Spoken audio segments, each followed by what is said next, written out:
Bonjour et merci de nous retrouver pour la Foi prise au mot, votre rendez-vous de formation chrétienne. Toute cette semaine, Cathéo suit avec vous le congrès eucharistique qui se tient à Dublin. C'est pour nous l'occasion d'évoquer ce qui va se trouver au cœur de ce congrès, l'Eucharistie. Alors, fraction du pain, repas du Seigneur, saint sacrifice de la messe, de quoi parle-t-on exactement et que veut-on en dire et que se passe-t-il exactement dans ce moment qui prend place après les lectures et se termine à la communion?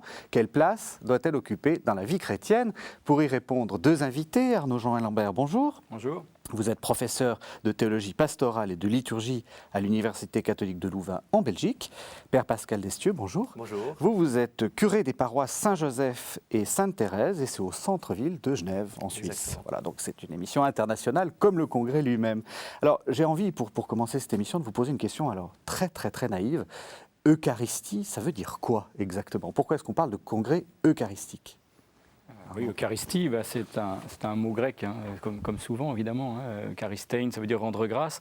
Et c'est dans le Nouveau Testament un mot qui est utilisé pour qualifier, disons, une forme de prière spéciale, qui est une forme de prière juive, qui vient de la Beraka. C'est-à-dire, c'est très bizarre. En fait, c'est une prière, on bénit Dieu en se rappelant de ce qu'il a fait.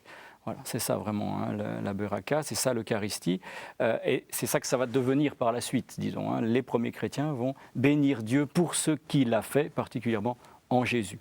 Et donc, lorsqu'il n'y aura plus de judéo-chrétiens, de gens qui ont cet arrière-fond juif, le mot va disparaître.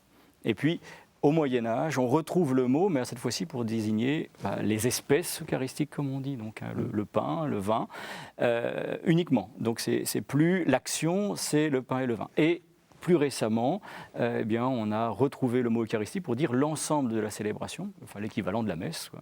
Donc ça veut dire qu'on a un mot un peu compliqué, je dirais, qui signifie à la fois l'ensemble, une partie et le pain et le vin. Donc quand on parle d'Eucharistie, on parle de tout ça. Peut-être qu'on va essayer de s'y retrouver un peu.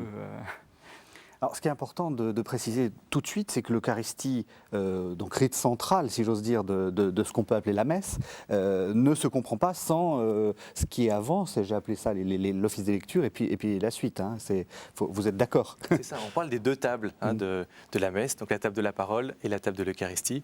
On peut dire qu'il y a les rites de l'introduction, de l'ouverture, et les rites finaux avec l'envoi. Mais effectivement, donc voilà, la parole, l'Eucharistie.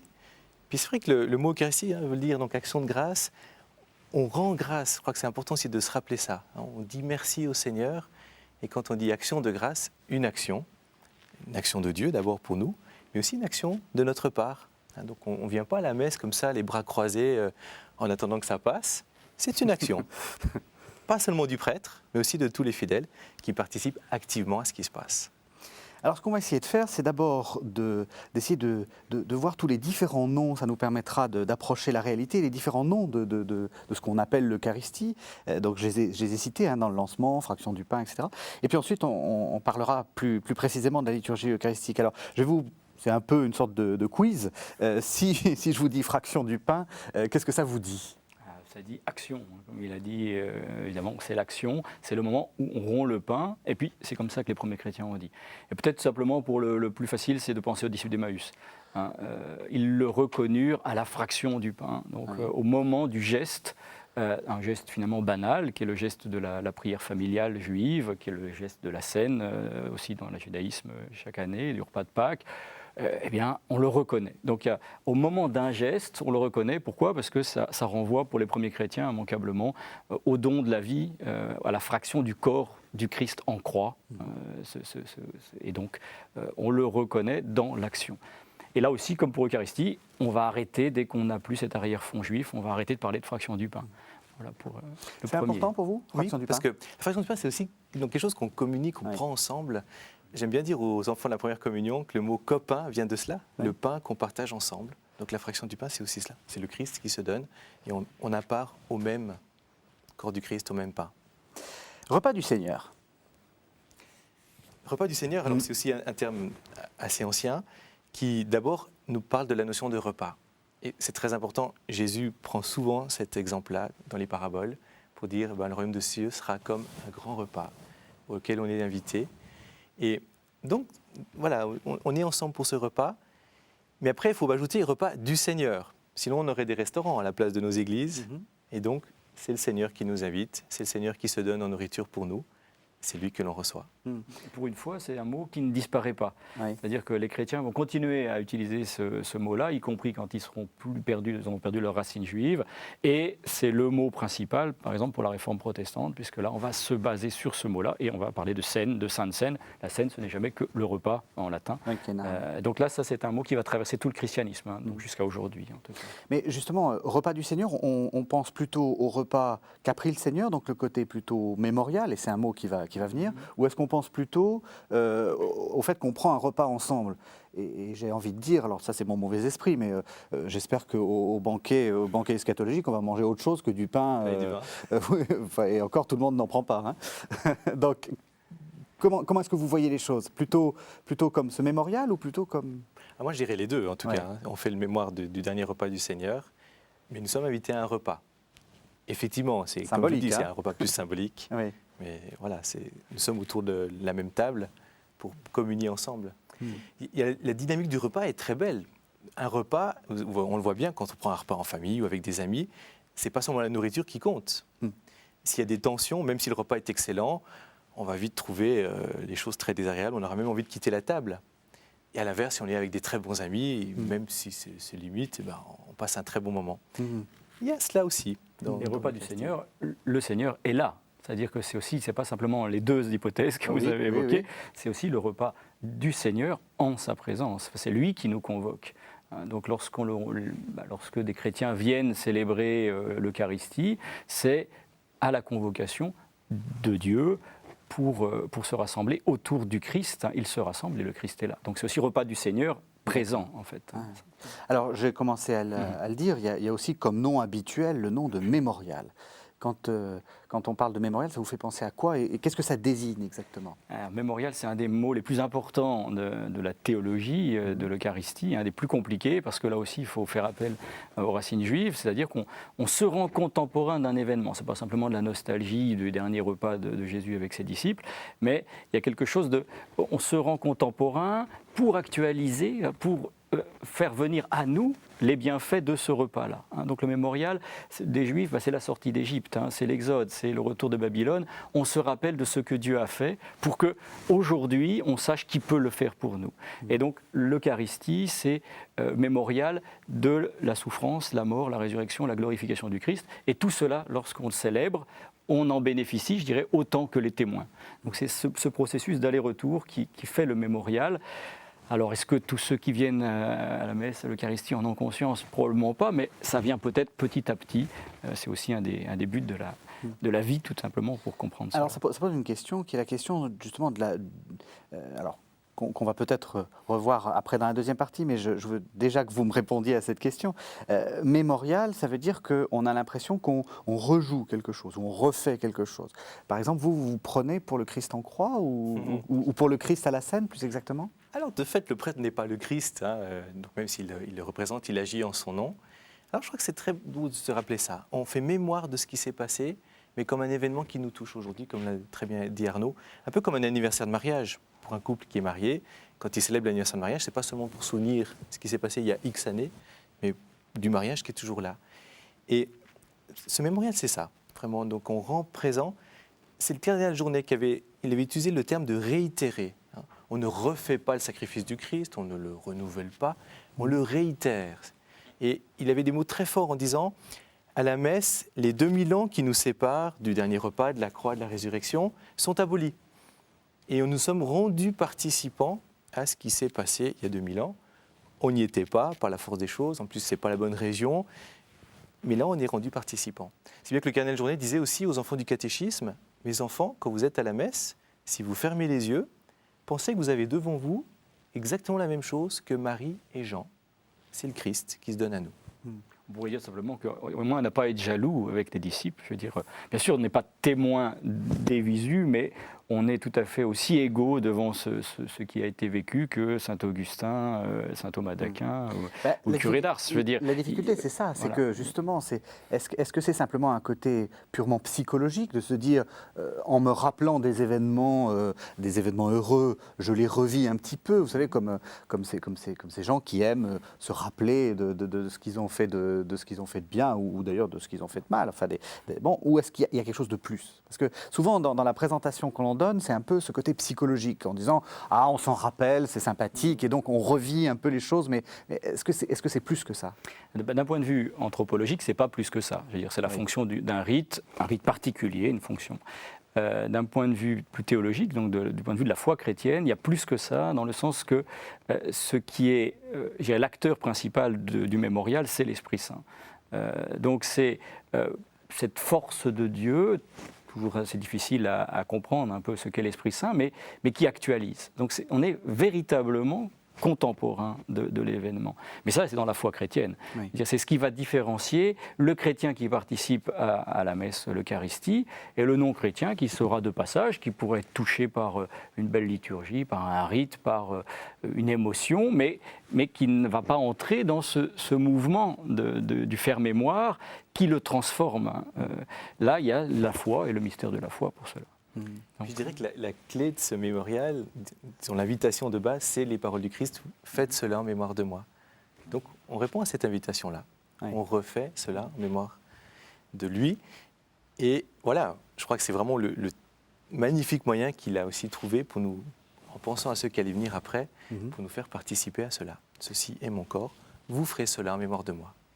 Alors je continue avec les différents noms. On a parlé aussi au pluriel des saints mystères pour parler de l'Eucharistie. Est-ce que ça vous parle, cette façon de dire les choses, les saints mystères? Moi, ça me parle. Je pense que Père Pascal aussi, ça lui parle, mais je ne suis pas sûr que toutes les personnes qui viennent à une messe, ça leur parle. Ah oui. Parce que derrière le mystère, il y a, c'est pas l'énigme, c'est pas l'inconnu, c'est pas l'incompréhensible, c'est le dévoilement. Le mystère juif, le mystère grec, pardon, le mystérion, c'est le sacrement originel, c'est le dévoilement. Donc, ce mystère, c'est-à-dire tout d'un coup, est donné à voir avec la foi, quelque chose qui est invisible, ou à ressentir quelque chose qui est insensible. Et donc, oui, c'est très parlant dans le sens du dévoilement. Dieu veut dévoiler son projet d'amour pour l'humanité. Même, je pense au pape Paul VI, il dit, tout le christianisme est un mystère de présence. Ce n'est pas une énigme, c'est le dévoilement d'une présence dans le monde, le dévoilement du projet de Dieu. Et dans l'Eucharistie, on pourra reparler des modes de présence du Christ, mais il y a ce dévoilement, en tout cas. C'est-à-dire, tout d'un coup, Dieu se livre et continue à se livrer et à livrer les clés de son amour pour nous. Donc, dans le mystère, je crois que c'est très parlant dans ce sens-là. Après, évidemment, c'est plus difficile peut-être dans le langage commun aujourd'hui. C'est ça. Si je ne me trompe pas, Arnaud peut-être me corrigera, mystère et sacrement sont deux mots finalement qui ont le même sens à ce niveau-là. Donc ce dévoilement se fait par un rite, donc par une parole et un geste. Donc c'est ce que nous vivons dans l'Eucharistie et dans les autres sacrements. Et moi j'aime bien rappeler qu'il ne faut pas oublier que l'Eucharistie est un mystère, dans le sens qu'il y a ce que l'on voit et puis il y a la réalité qui est derrière. Comme pour les autres sacrements. Un peu d'eau sur le front ou une immersion, et bien la réalité, c'est vraiment ce passage de la mort à la vie par le baptême. Pareillement. Et c'est très important parce que justement, beaucoup de gens restent un petit peu à juste ce qu'on voit. Et puis évidemment, ce qu'on voit, c'est moins bien que les grands concerts, les grandes vedettes ou les grands shows télévisés. Mais il ne faut jamais oublier de creuser. Et voilà, ce qu'on voit, c'est peut-être l'emballage cadeau. Et il ne faut pas oublier le cadeau qui est là au milieu. Ouais. Ça nous défend peut-être justement de cette sorte de déception. Je pense que tous vos petits paroissiens à qui, pour la première fois, on donne l'hostie, sont un peu déçus parce que ça n'a pas bon goût. Et donc ce côté simplement très, oui, un peu comme vous dites, c'est un peu d'eau, et il ne se passe pas grand-chose en fait. Je pense que l'hostie aussi marque dans le sens que ce n'est pas un pain qu'on prend habituellement. Je pense que pour les enfants, c'est important. Même si de fait on leur fait goûter avant parce qu'ils trouvent ça le goût de carton, bon. Oui. Mais après ils disent voilà, c'est un pain autrement. Et voilà le sens du mot hostie qui veut dire aussi cette victime, celui qui s'offre. Oui. Et alors le dernier nom qui est un nom un peu ancien, le saint sacrifice de la messe. Mais il est moins ancien, si j'ose dire. C'est vrai? Non, il n'est pas moins ancien que les autres, mais les autres, on a vu qu'ils étaient vraiment dans le fondement de la liturgie familiale juive ou synagogale juive. Celui-là, il est plutôt dans la liturgie du Temple, donc c'est aussi juif, c'est aussi l'Ancien Testament. Mais dans le Nouveau Testament, c'est un mot relativement rare. On le trouve chez Jean, on le trouve un peu dans l'Épître aux Hébreux, qui est évidemment la source principale pour la théologie du sacrifice. Dans le sacrifice, c'est l'offrande, en fait. Donc c'est vraiment faire mémoire de Dieu qui, en Christ, s'offre, se donne de manière sanglante, et vraiment sanglante. Et lorsqu'on parle de sacrifice ou de saint sacrifice, c'est par référence à ce sacrifice unique. Aujourd'hui, il n'est pas sanglant, mais finalement, c'est une forme du mémorial aussi. On actualise, on fait mémoire de ce sacrifice unique, un instant dans l'histoire, un sommet de l'histoire, disaient certains théologiens. Et puis, on en perpétue, on s'en rappelle finalement. Mais on n'ajoute rien au sacrifice du Christ. C'est qu'on ne se sacrifie pas nous-mêmes. On ne se sacrifie pas nous-mêmes, le prêtre non plus. Oui. Le sacrifice, même si dans les liturgies orientales, on coupe l'agneau, donc c'est beaucoup plus figuré, beaucoup plus symbolique que les hosties du monde latin. Mais cette dimension sacrificielle, elle est très difficilement perceptible aussi, évidemment, lorsqu'on va à la messe. Oui, on ne voit pas très bien. Et on a un peu tendance à mettre ça un peu de côté, souvent. Maintenant, on n'est plus sur le côté très positif. Vous prêchez, par exemple, sur le saint sacrifice de la messe? Oui, c'est vrai, moins aujourd'hui. Autrefois, on insistait beaucoup plus là-dessus. Mais bon, c'est bon de se rappeler qu'au départ, c'est le Christ qui s'est offert. Vraiment un sacrifice sur la croix, vidé de son sang. Et c'est nouveau le cardinal Journet qui disait c'est le même sacrifice qu'on réitère, mais cette fois-ci d'une manière non sanglante.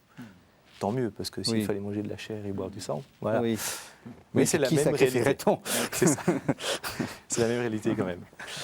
Alors je vous propose de faire une première pause, et c'est un texte assez lyrique, qui là aussi sent bon son christianisme ancien régime. C'est de François-René de Chateaubriand dans Le génie du christianisme, ça date de 1802, et donc c'est une sorte d'évocation du saint sacrifice de la messe. Il parle d'Eucharistie quand même. Lorsque le Tout-Puissant eut créé l'homme à son image et qu'il l'eut animé d'un souffle de vie, il fit alliance avec lui. Adam et Dieu s'entretenaient ensemble dans la solitude. L'alliance fut de droit rompue par la désobéissance. L'être éternel ne pouvait plus communiquer avec la mort, la spiritualité avec la matière. Or, entre deux choses de propriétés différentes, il ne peut y avoir de point de contact que par un milieu. Le premier effort que l'amour divin fit pour se rapprocher de nous fut la vocation d'Abraham et l'établissement des sacrifices, figure qui annonçait au monde l'avènement du Messie. Le Sauveur, en nous rétablissant dans nos fins, comme nous l'avons observé au sujet de la rédemption, a dû nous rétablir dans nos privilèges, et le plus beau de ces privilèges, sans doute, était communiquer avec le Créateur. Mais cette communication ne pouvait plus avoir lieu immédiatement, comme dans le paradis terrestre. Premièrement, parce que notre origine est demeurée souillée. En second lieu, parce que notre corps, maintenant sujet au tombeau, est resté trop faible pour communiquer directement avec Dieu sans mourir. Il fallait donc un moyen médiat, et c'est le Fils qui l'a fourni. Il s'est donné à l'homme dans l'Eucharistie, il est devenu la route sublime par qui nous nous réunissons de nouveau à celui dont notre âme est émanée.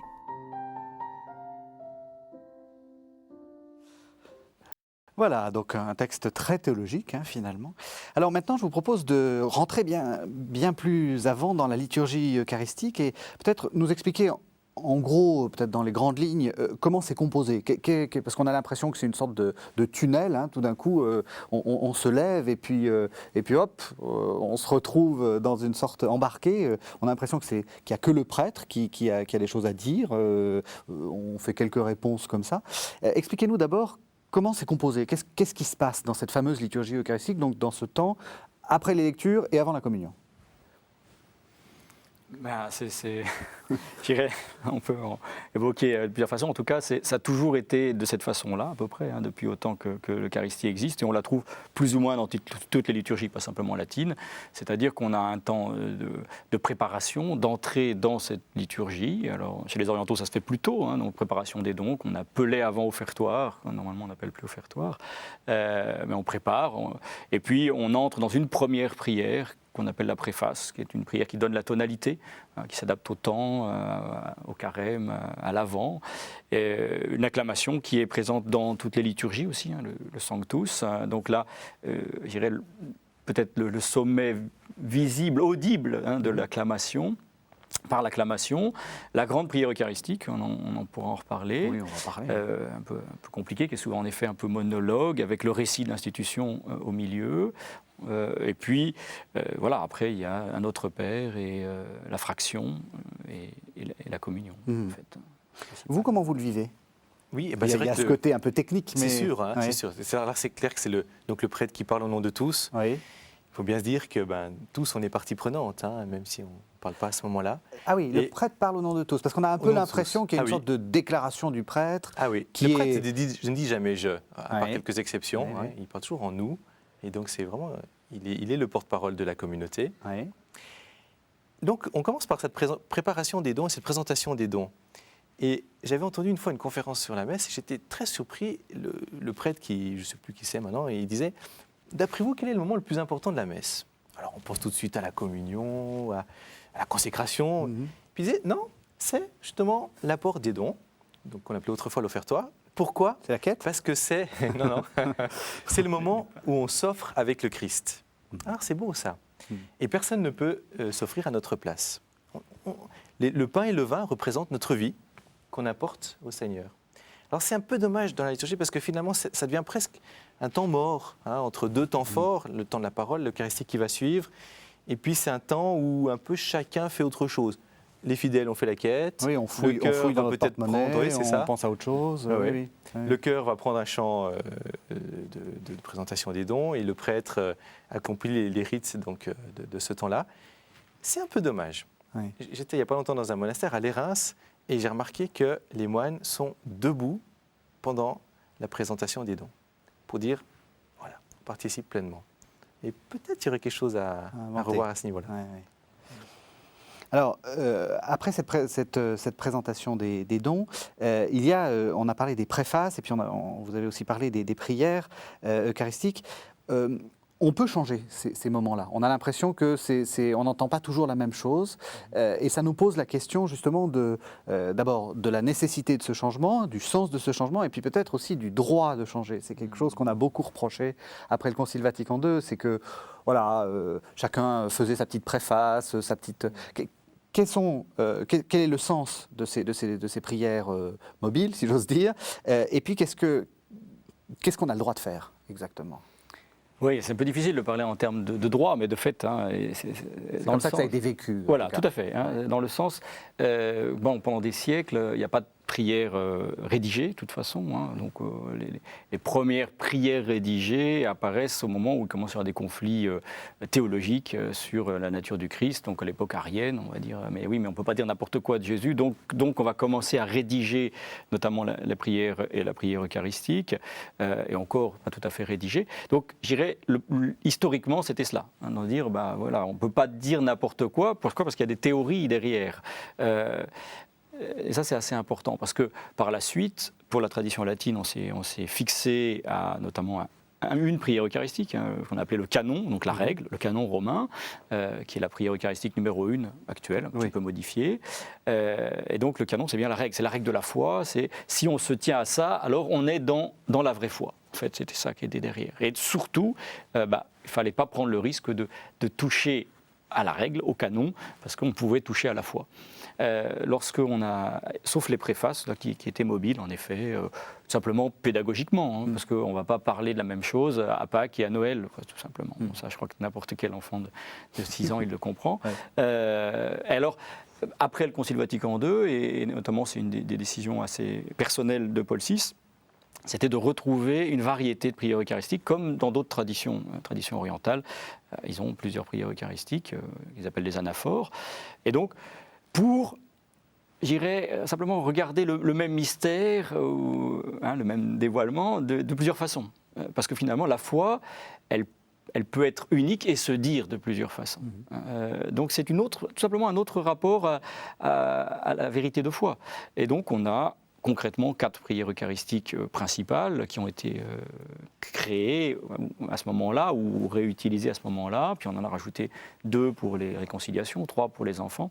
4 grâce aux Suisses, donc ce qu'on appelle les prières pour les grandes assemblées, qui viennent du synode suisse, du synode 72, comme ils disent, n'est-ce pas ? Et donc on a varié. On a même varié plus que ça, les gens ne savent pas, mais on peut avoir il y a eu des prières eucharistiques autorisées, je suis pour l'instant dans l'autorisé. Par exemple, un congrès eucharistique au Brésil, il y a eu en Australie une prière eucharistique assez fameuse où on louait le Seigneur pour les kangourous. On va peut-être pas à Genève louer le Seigneur pour les kangourous. Voilà. Donc c'est aussi un petit peu cette idée de se dire, mais cette louange, cette action de grâce, elle peut aussi rejoindre l'univers des personnes. Et donc ce miracle qu'est le kangourou, si j'ose dire, et ben voilà, on peut en rendre grâce. Donc voilà. Donc ça, c'est déjà, vous voyez, 2 options, plusieurs facettes du mystère de la foi, ou alors la règle. Et puis au-delà de cela, il y a eu, après le Concile, on les utilise encore quelquefois dans certains milieux, toute une série de poètes, d'auteurs, de moines qui ont rédigé des prières eucharistiques jusqu'à, il y a des livrets d'une centaine de prières. Alors là, la question c'est, est-ce qu'on est toujours dans le mystère de la foi qu'on explore avec le génie propre d'un auteur, avec des formulations, ou est-ce qu'on a un risque de dispersion, de relativisation ? Certaines de ces prières sont assez justes et assez belles.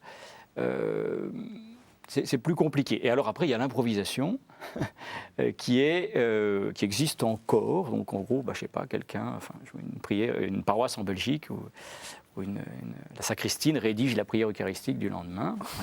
Voilà. Là,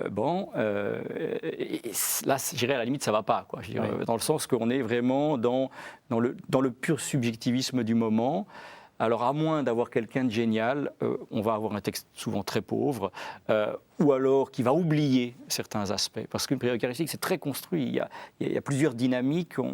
Il se passe plein de choses dans une prière eucharistique quand on fait attention. Et lorsqu'on improvise ou lorsqu'on rédige soi-même, généralement, c'est beaucoup plus pauvre.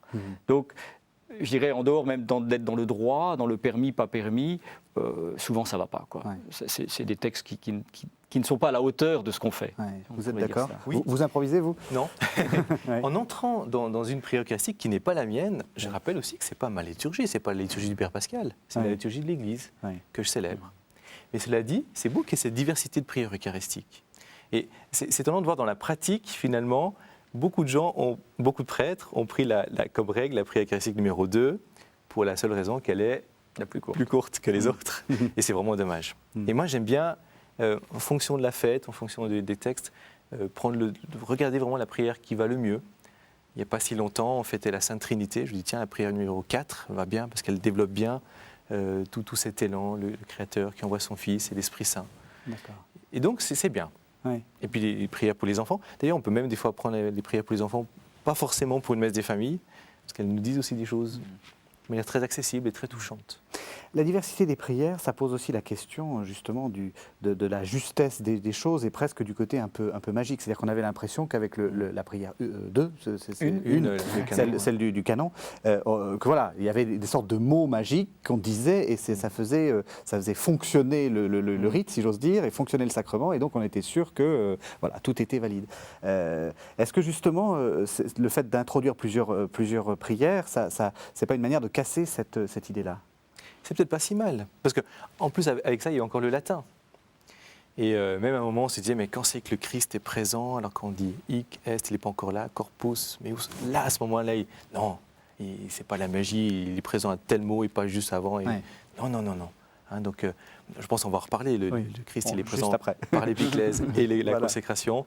Et moi, je pense que c'est bien de rappeler que c'est pas c'est pas magique. En fait, on pourrait presque prendre un parallèle avec les évangiles, tout simplement. C'est-à-dire, si on avait un évangile unique, on a beaucoup fantasmé sur le fait on aimerait bien avoir un évangile, là, on aurait la règle mais 4 évangiles qui ne disent pas tout à fait la même chose, eh bien, c'est approcher par diverses voies une réalité qu'on n'arrivera pas à maîtriser, tout simplement. Et l'Eucharistie, on n'arrivera jamais à maîtriser cela. Et donc, plusieurs prières eucharistiques qui disent ce mystère, je crois que c'est un véritable enrichissement. Simplement. Mais en effet, il faut être sensible à ça, il faut être initié, il faut essayer que les prêtres soient formés à cela. Parce que c'est vrai que le critère on prend la 2 parce que c'est la plus courte, c'est vraiment nul, il n'y a rien à dire. Quoi. C'est affligeant. Dans ce cas-là, on peut faire encore plus court, après tout. Et donc, Alors justement, on arrive à cette question. À quel moment ça apparaît? Est-ce que le Christ apparaît justement? Est-ce que c'est les mots qui le font apparaître? Et c'est souvent ça dont on a l'impression, y compris par le fait que assez souvent on s'agenouille à un certain moment, comme si hop, il était apparu. Comment est-ce que vous voyez les choses? Ou comment est-ce que l'Église voit les choses? Oui, ça c'est pas. Heureusement, ça se voyait bien avant que nous existions, et notamment vraiment 3 convictions profondes qui ont traversé les millénaires. C'est-à-dire que le Christ est présent à partir du moment où 2 ou 3 se rassemblent en son nom. Lui-même le dit, Matthieu 18, 20. Et donc, l'assemblée, il n'y a rien à faire. À partir du moment où des chrétiens se rassemblent pour prier Dieu, le Christ est présent. Pourquoi? Parce que c'est lui qui permet cette prière-là. Donc, dès le signe de croix, d'une certaine façon. Non, même, on pourrait dire même avant. Enfin, je dirais, à partir du moment où on se rassemble, il y a déjà cette présence-là, mais qui est difficilement localisable, on pourrait dire, parce que nous formons petit à petit le corps du Christ, mais c'est nous, c'est quoi? Donc c'est plus difficile. Après, il y a la présence aussi, depuis tous les siècles, dans le ministère du prêtre qui agit au nom du Christ tête. Donc ce vis-à-vis, parce que le vis-à-vis permet de dire, mais voilà, c'est le Christ tête et le corps Église, eh bien le prêtre symbolise aussi cela. Et la présence dans l'Eucharistie, au plus haut point, on rappelle le Concile Vatican II, on pourra en reparler de celle-là, et le Concile Vatican II a ajouté une présence dans la parole proclamée, en disant c'est le Christ qui parle tandis qu'on proclame dans l'Église les Saintes Écritures. Donc, c'est-à-dire quand on lira un texte de l'Ancien Testament ou du Premier Testament, eh bien, ça sera quand même le Christ qui parle. Donc, c'est toujours une interprétation dans la foi. Il y a ce message-là, mais pas dans la Bible elle-même, mais parce qu'on le proclame dans l'Assemblée. Donc, finalement, cette présence, elle est multiforme. La particularité de la présence eucharistique, c'est que, tout d'un coup, elle va être dans l'ordre symbolique. On focalise sur le pain, le vin et la communion au Christ, finalement, ça devient interpersonnel. C'est à la fois le signe de la communion de l'Assemblée, comme on a dit tout à l'heure, mais c'est aussi interpersonnel. Donc, on est vraiment dans l'ordre symbolique. Tout d'un coup, il y a un objet visible, médiocre, entre guillemets, parce que vraiment, le vin, lui, est peut-être pas médiocre, mais souvent, le pain eucharistique, il est quand même assez médiocre, et qui permet d'accéder à cet ineffable, cet incroyable qui est le Christ parmi nous. Donc, voilà, il y a une présence particulière, on pourrait dire. Mais c'est pas au moment, il n'apparaît pas dans l'Assemblée à un moment précis, quoi, en fait. Et c'est vraiment le Christ, il chemine avec son corps qui est l'Église en permanence et dans toute assemblée liturgique. Donc ça, je crois que c'est très important. Vous êtes d'accord, tout à fait. C'est important de rappeler ces différents modes de présence du Christ. Et puis alors, pour nous centrer plus sur cette présence particulière et puis un peu exemplaire en quelque sorte, dans le pain et le vin. Alors, en bonne théologie, on dit que le Christ vient et par l'épiclèse et par la consécration. L'épiclèse, c'est l'appel de l'Esprit Saint sur le pain et sur le vin. Rien ne se fait sans l'Esprit Saint, en tout cas rien de fécond et rien de bon. Et donc, les paroles de la consécration où on fait mémoire, justement, on redit et on refait ce que le Christ a fait. Donc, bien mettre les deux ensemble, c'est important aussi pour ne pas non plus chosifier, dire ça y est, tac, maintenant, avant il n'était pas là, maintenant il est là. Ça se fait sur cet ensemble-là. Justement, est-ce que pastoralement, vous faites très attention d'expliquer qu'il n'y a pas simplement ce moment-là, mais qu'il y a tout le reste? Parce qu'on est quelquefois dans le peut-être un peu dans le magique. C'est le danger. Et je rappelle justement ces questions, à quel moment il faut s'agenouiller.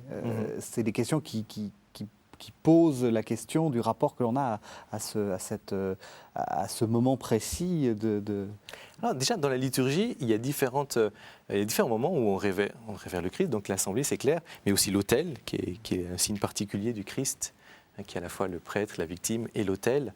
L'autel, dans le sens du mot autel veut dire le lieu élevé.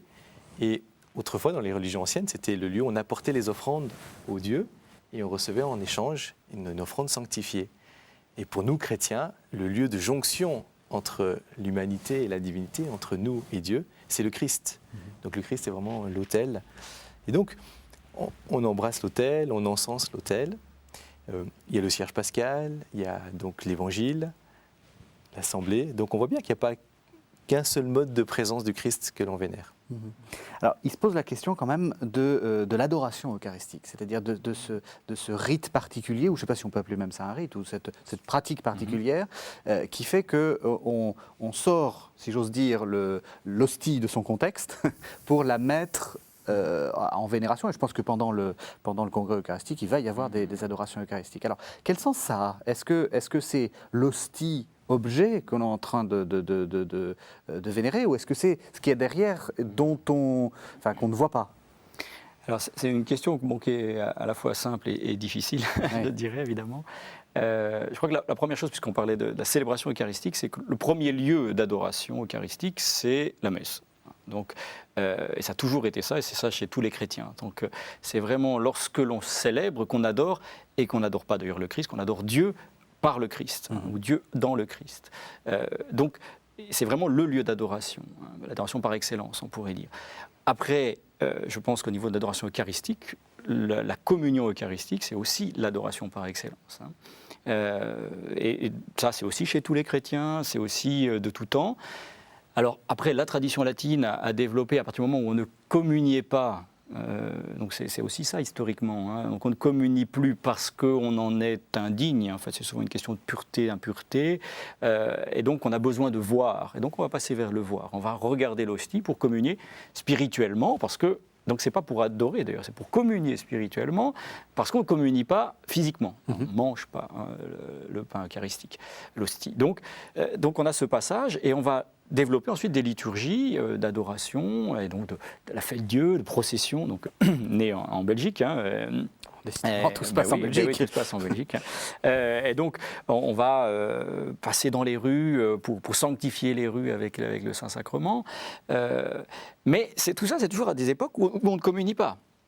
Donc, à partir du moment où depuis, disons, le pape Saint-Pie X, puis depuis Pie XII, et bien sûr depuis le Concile, on a réincité à la communion fréquente, je crois que se dire que le plus important, c'est la communion eucharistique. Alors, les pratiques d'adoration eucharistique, donc en effet, c'est pour préparer essentiellement la communion eucharistique. Moi, je crois que c'est toujours orienté vers. Donc, pour nourrir la foi, pour nourrir l'amour et aller vers la communion eucharistique. Et d'ailleurs, il faut aussi peut-être distinguer dans l'adoration eucharistique entre l'adoration et l'exposition. Parce qu'on peut adorer l'Eucharistie, ça se fait aussi dans la prière silencieuse, dans une chapelle devant un tabernacle. Donc l'exposition eucharistique, et donc vraiment le voir, c'est un mode d'adoration qui a été plus ou moins valorisé au fil des siècles dans la tradition latine, quoiqu'il n'est certainement pas le seul. Et en tout cas, je crois que c'est à peu près, je ne vois pas quelqu'un qui dirait l'inverse, c'est vraiment orienté vers. Et on peut se dire, c'est un petit peu compliqué après quand on fait ça avec une célébration eucharistique, est-ce qu'on adore avant, oui, pour se préparer, est-ce qu'on fait une exposition de sacrement après? C'est un peu bizarre, parce que si on a communié, il n'y a pas de chose plus intime, je dirais, que d'être unis au Christ par la fusion, je dirais, des chairs. Enfin, la communion eucharistique, c'est cela. Et donc, c'est un peu bizarre quand il y a une exposition du Saint-Sacrement, par exemple, après une Eucharistie. Donc, voilà, c'est pas simple, mais c'est vraiment, je crois, orienté vers l'adoration en esprit, en vérité, qui prend des formes, et notamment la communion eucharistique. On parlera peut-être de la communion encore un peu plus après. Père Pascal, on doit vous demander des adorations eucharistiques. On peut dire que c'est une dévotion, entre guillemets, à la mode. Oui, mais c'est une bonne mode. Oui. Mais en tout cas, alors c'est sûr que l'adoration, c'est toujours en prolongation de l'Eucharistie. C'est-à-dire vraiment, bien sûr, le corps du Christ qu'on adore, c'est celui qui a été consacré pendant l'Eucharistie. Donc c'est toujours une prolongation. On est toujours lié à l'Eucharistie qui a été célébrée quand on a consacré cette hostie-là. Et puis peut-être, effectivement, enfin, Arnaud l'a très bien dit, hein, le moment où on vit un petit peu d'adoration aussi pendant la messe, c'est justement le temps qui suit la communion, où il peut y avoir un temps de silence, ou un chant d'action de grâce. Voilà, c'est une manière aussi d'adorer celui qu'on vient de recevoir. Alors on va parler de la communion et pour introduire ce passage, je vous propose un petit texte d'Émile Zola. Alors Émile Zola n'était pas un chrétien des plus fervents et il y a une petite ironie un peu mordante. C'est issu des Trois Villes, donc c'est une sorte de trilogie et c'est Rome et ça date de 1896-1896. Dans la nef centrale, pas un banc, pas une chaise.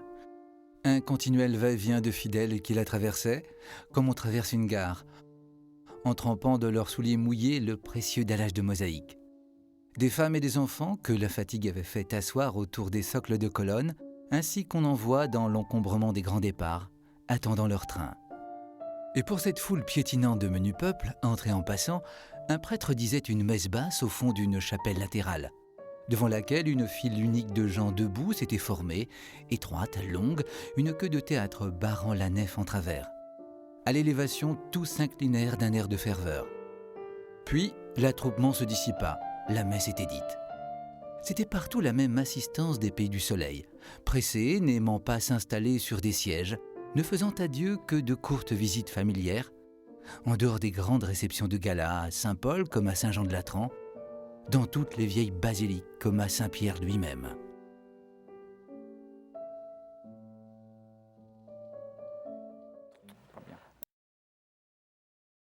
Voilà, alors, donc vous commentiez le texte, bon, on est sur quelque chose d'assez, qui n'existe plus, ces sortes de communion. Si. Ben, en même temps, heureusement qu'on a eu la réforme liturgique. Oui, mais ça existe aussi un peu, cette manière-là. Si on va aujourd'hui en Italie, en messe de semaine, on va retrouver pas très loin ce que décrit Zola. Ça va et vient. Justement, ce temps de la communion et puis peut-être de la post-communion, est-ce que c'est un temps important ? Parce que là, on a l'impression qu'on va chercher l'hostie et hop, on s'en va.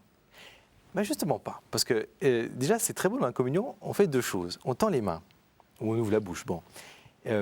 C'est très beau de dire, on ne prend pas le Seigneur, on le reçoit. Donc déjà, cette attitude, j'accueille, je reçois. Et puis on dit aussi Amen. Ça a l'air de rien comme ça, mais c'est une profession de foi. De dire, ben, je crois que le Christ est là, je crois qu'il vient demeurer en moi pour que je puisse devenir son disciple. Donc c'est très important, ces deux gestes-là. Et puis c'est bon de ne pas partir trop vite. Il y en a qui le font des fois, mais de pouvoir justement rester un moment. On raconte une très belle histoire sur Saint Philippe Néri, qui, voyant des paroissiens partir tout de suite après la communion, une fois, il avait demandé à ses servants de messe d'accompagner les paroissiens avec des cierges, pour montrer qu'ils avaient reçu le Christ. Alors bien sûr, ils étaient très gênés de sortir en ville avec des servants de messe qui les suivaient. Et quand ils se plaignaient auprès du Saint-Prêtre, ils disaient « Mais vous avez reçu le Christ, alors il faut quand même qu'on puisse le marquer. » Et puis on raconte aussi l'histoire d'un petit garçon, là, sa grand-mère voulait tout de suite partir, et puis il disait « Mais non, le Seigneur n'a pas encore fini, il faut rester encore un petit peu. » Vous faites communier sous les deux espèces ou pas ? Quel sens ça a de communier sous les deux espèces ? Donc les deux espèces, c'est le pain et le vin. En tout cas, c'est l'idéal de pouvoir le faire. Des fois, des raisons pratiques, ce n'est pas toujours simple. Comme la communion au sang du Christ, alors, par exemple, dans ma paroisse, on le fait toujours en semaine. Et puis, hélas, le dimanche, mais il faut dire, j'ai la chance aussi d'avoir une église pleine. Donc c'est bien. Hein, on dit toujours que l'église se vide. Venez à Saint-Joseph, aux eaux vives, tout près du jet d'eau. Oui. Et donc du coup, voilà, on le fait plus, malheureusement, sur les deux espèces. On pourrait le faire. Il y a un peu une difficulté aussi. Comment bien communier au sang du Christ ? Je pense que l'idéal, c'est vraiment de boire. Le Christ a dit, prenez, buvez-en tous. Après, il y a les questions d'hygiène, etc., surtout quand il y a la grippe. Alors des fois, on le fait par intinction, qui est aussi pratique. Mais en même temps, des fois pas évident non plus. L'Église ne recommande pas forcément que les gens viennent tremper, ils ne le font pas toujours bien. Donc peut-être l'idéal, ce serait que le prêtre trempe lui-même dans le sang du Christ et donne, alors cette fois-ci dans la bouche. Et puis pour certaines personnes, ça peut poser difficulté en disant mais c'est quand même bien de recevoir dans les mains.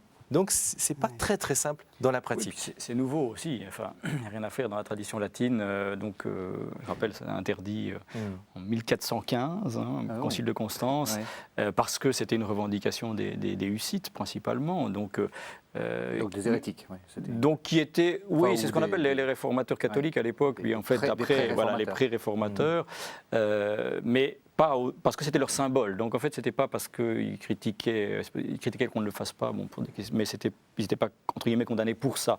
Mais par la suite, du coup, on l'a interdit. Ça a été revalorisé au moment du Concile Vatican II et encore plus dans l'application. Ça a beaucoup de sens et rien à faire, quoi. Je veux dire, boire à la même coupe que quelqu'un d'autre, je dirais ce sens de la communion avec d'autres est encore plus fort, peut-être plus fortement perceptible que pour le pain. C'est vrai que le pain, l'idéal aussi du pain, malheureusement peu le font et peu de curés, je ne vais pas demander au Père Pascal s'il le fait, mais c'est d'avoir une grande hostie unique que l'on divise. Alors en semaine c'est possible, en 5, 10, 15, 20, en 500 c'est plus difficile, pour percevoir cette communion entre nous et pas simplement, donc nous formons le corps du Christ. Et donc cette communion au sang, enfin au même calice, je crois qu'elle est symboliquement très forte. Alors, il y a des pays où ça pose aucun problème. Enfin, si on va aux États-Unis, où c'est systématique dans des assemblées de 1000 personnes, simplement, ça demande 40 ou 45 personnes formées qui vont le faire. Enfin, donc, c'est toute une autre manière de vivre l'Eucharistie. Chez nous, on le fait peu, malheureusement. Une question un peu naïve, qui est la question, encore une fois, mais on tourne autour de cette question de la présence. Est-ce que quand on communie aux deux espèces, on reçoit plus de Christ ? Alors, non. On le reçoit deux fois, quoi. Les théologiens catholiques se sont dépêchés, lorsque ça a été interdit, de dire surtout, vous inquiétez pas, il vous manque rien. Oui. Parce que, évidemment, sinon, vous pouvez revendiquer. Mais n'empêche que le signe n'est pas posé. Il n'y a rien à faire. Comme a dit le Père Pascal, prenez et mangez-en tous, prenez et buvez-en tous. Il y a quelque chose qui manque. Alors, et pendant des siècles, on s'est aussi dit, moi je me rappelle une vieille carmélite dans une session que je donnais dans un Carmel en France, qui disait, oh non, c'est la communion du prêtre. Oui, donc elle était formée pour ça. Elle est encore vivante, je veux dire, cette carmélite. Donc elle ne communiait jamais, alors que c'était possible, mais elle disait, non, c'est la communion du prêtre. Donc là, il y a... on est héritier aussi d'une habitude. Je crois que c'est un signe qui est très beau. Souvent, les premières communions, on ne le fait pas, alors qu'on pourrait le faire, en première communion aussi. Les mariages de gens vraiment croyants, c'est boire à la même coupe. Le signe a une puissance incroyable, quoi, je dirais. Et le sang, le sang, c'est le symbole de vie. Le vin aussi est le symbole de vie. Donc ça va très bien. Donc, je crois qu'il y a vraiment un chemin de progrès possible, en tout cas, pour nous, catholiques latins, de ce côté-là. Il y a beaucoup de choses à faire. Vous êtes d'accord ? Oui, il y a une progression. Et de fait, le mariage me fait penser parce que après le Concile, d'abord, il y a des premières autorisations qui ont été données pour la communion au sang du Christ. Alors justement, c'était les mariés le jour de leur mariage, la mère abbesse le jour de sa consécration comme mère abbesse, ou un religieux, une religieuse le jour de leur profession, pouvaient communier au sang du Christ. Et après, on a donc étendu à tous, je crois, selon les autorisations des conférences épiscopales. Mais de fait, il y a du chemin à faire parce qu'il y a quand même cette incohérence. Prenez, buvez-en tous, et puis on ne donne pas à tous. Alors, on arrive à la fin de l'émission. Peut-être des questions peut-être un peu pratiques, ou disons, peut-être pas pratiques, mais plus des conseils que vous pourriez donner sur justement la participation de celui qui participe à cette messe. On a dit que vous parliez au nom de tous. Comment est-ce qu'on peut faire pour pas être complètement passif en répondant 2 ou 3 amens de temps en temps et c'est quoi la participation ? Alors moi je répondrai à quelque chose qui me semble très important, qui est un tout petit peu à côté. Oui, c'est la préparation. Pour pouvoir bien participer, il est bon de pouvoir bien s'y préparer. Si vous donnez un cours, il faut le préparer. Vous n'allez pas arriver comme ça. Et je pense à quelqu'un qui disait, il connaissait un artiste, qui disait, eh bien moi en tout cas, si je voyais sortir les gens de mes pièces de théâtre avec aussi peu d'effet que je vois les gens sortir de la messe, j'arrêterais immédiatement de jouer. Ça fait réfléchir. Puis on se dit, mais comment ça se fait que nous avons des gens qu'on connaît bien, qui vont peut-être tous les dimanches à la messe, puis on n'a pas l'impression que ça les transforme beaucoup. Oui, c'est la question, qu'est-ce que ça fait ? Et peut-être parce qu'on ne se prépare pas assez. Alors se préparer, ça veut dire peut-être déjà d'abord se réjouir. Dire, tiens, demain c'est dimanche, on va participer à la messe. Pas juste la parenthèse comme ça, on arrête notre vie et puis on la reprend 1 heure après. Donc se réjouir, Se préparer, c'est peut-être lire les textes aussi à l'avance, comme on le fait quand on va voir un opéra qui est peut-être pas joué en français. On est content de pouvoir saisir un petit peu l'intrigue. Mais le fait de lire les textes, pourquoi pas aussi en famille, va permettre d'être aussi plus attentif et puis d'être plus réceptif à ce que le prêtre va pouvoir nous dire. Et puis enfin, se préparer, c'est aussi arriver à l'heure. C'est frappant le nombre de gens qui arrivent après. Ouais. C'est toujours un peu gênant pour le prêtre. Il a bien expliqué le sens de la fête du jour ou ce qu'il va y avoir de particulier. Puis les gens arrivent par après. Donc voilà. Moi, je crois que la participation, c'est aussi une qualité d'attention. Donc ça se travaille, c'est-à-dire c'est un effort. Participation active, donc l'attention, on pourrait penser à un philosophe Simone Veil, c'est-à-dire mais d'être pleinement présent. En fait, c'est une qualité de présence. On a beaucoup parlé de présence, la présence du Christ, mais c'est aussi notre présence. Enfin, combien de fois on peut être là en pensant au repas qui suit, aux problèmes des enfants, je ne sais pas quoi, y compris le prêtre, il peut ne pas être tout à fait présent. C'est heureusement qu'il a des textes, ça lui permet de se raccrocher. Donc c'est une qualité de présence et donc de don de soi, finalement. Dans cet instant-là, j'essaye d'être présent. Donc c'est un travail, un effort. C'est une répétition aussi. D'ailleurs, c'est clair qu'on ne peut pas attendre de quelqu'un qui vient une fois par an à la messe d'être vraiment totalement présent dans ce qui se vit. Il va être présent dans l'action, mais pas forcément dans le sens qui est proposé. Donc, c'est aussi le sens d'une pratique régulière. Enfin, il y a un approfondissement. L'Eucharistie, elle est inépuisable. Mais elle se pratique, je veux dire, sinon ça ne va pas. C'est un des sens de la messe en semaine, à mon avis. D'autres traditions ne l'ont pas, mais c'est tout simplement de pouvoir travailler ce présence, ce don de soi, cette attention. C'est ça la participation active, d'abord, avant de faire un peu tout de faire quelque chose. C'est d'abord d'être là, vraiment, et pas ailleurs. Et c'est pas facile. Eh bien, merci à tous les deux. Alors, quelques livres qui nous permettent peut-être de poursuivre cette émission. Vous avez écrit l'un et l'autre 2 livres qui aident à comprendre la messe. Alors, Père Pascal Destieux, vous avez écrit « La messe, enfin je comprends tout », un beau slogan, c'est paru aux éditions Saint-Augustin.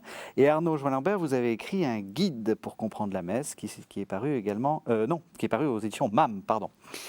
Sinon, vous avez écrit d'autres livres. Alors, Pascal Destieux, vous avez écrit « La confession, enfin, je comprends mieux ». Alors, visiblement, vous comprenez bien la messe, puisqu'on comprend tout à la messe, mais pas tout à fait tout à la... Plus humble.